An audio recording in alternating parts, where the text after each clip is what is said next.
শুনে বলেছেন ইস্তাউসু বিল উসারা খায়রা, যুদ্ধবন্দীদের সাথে তোমরা ভালো আচরণ করো। বদরের যুদ্ধে 70 জন বন্দী হয়ে আসলো। বিশ্বনবী 70 জনকে সাহাবাদের মধ্যে ভাগ করে দিলেন, বললেন তোমরা খারাপটা খাবে, বন্দীদেরকে ভালোটা খাওয়াবে। কি নমুনা স্থাপন করেছে ইসলাম।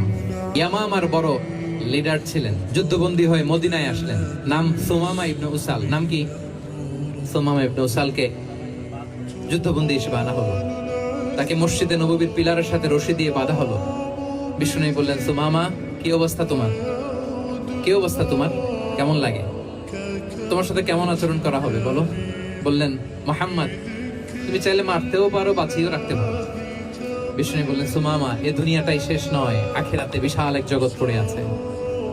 তুমি যদি শাহাদা বাক্য পড়ো আমাদের ভাই হয়ে যাবা, তোমার সেফটি সিকিউরিটির দায়িত্ব আমাদের, আমরা তোমরা সবাই মিলে এক। তারপর একে একে বিশ্বনবী তার সাথে ইসলামের সৌন্দর্যগুলো তুলে ধরলেন। সালাত কি, যাকাত কি, এগুলো বুঝালেন। বাড়িতে যেয়ে বললেন সবচেয়ে ভালো খাবার রান্না করো, একজনকে দিয়ে মসজিদে পাঠালেন। যুদ্ধবন্দীর সাথে কি আচরণ দেখছেন। এরপরের দিন বিশ্বনবী আবার তাকে ইসলামের দাওয়াত দিলেন। এরপর বাড়িতে এসে একজনকে বললেন, যাও আমার ওই ওটের দুধ দহন করে তাকে এক পেয়ালা গরম দুধ দিয়ে আস।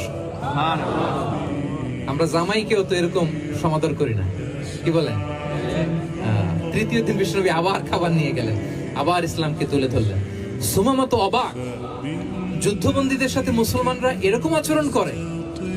3 বছর বিশ্বনবীর 3 দিন ধরে লাগাতার যখন ইসলামকে প্রেজেন্টেশন শেষ, বিশ্বনবী বললেন, যাও এবার সুমামা ইবনে উসালের রশিটা খুলে তাকে ছেড়ে দাও।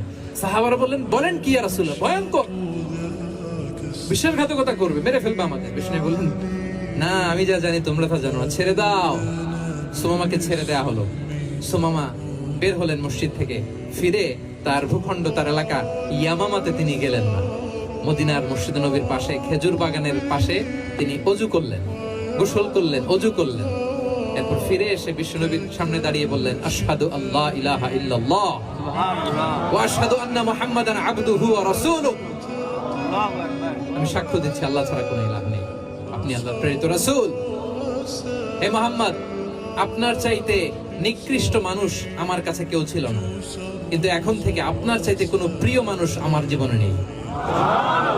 ইসলামের চাইতে নিকৃষ্ট কোনো ধর্ম আমার জানা ছিল না, আজ থেকে ইসলামের চাইতে প্রিয় ধর্ম আমার কাছে নেই।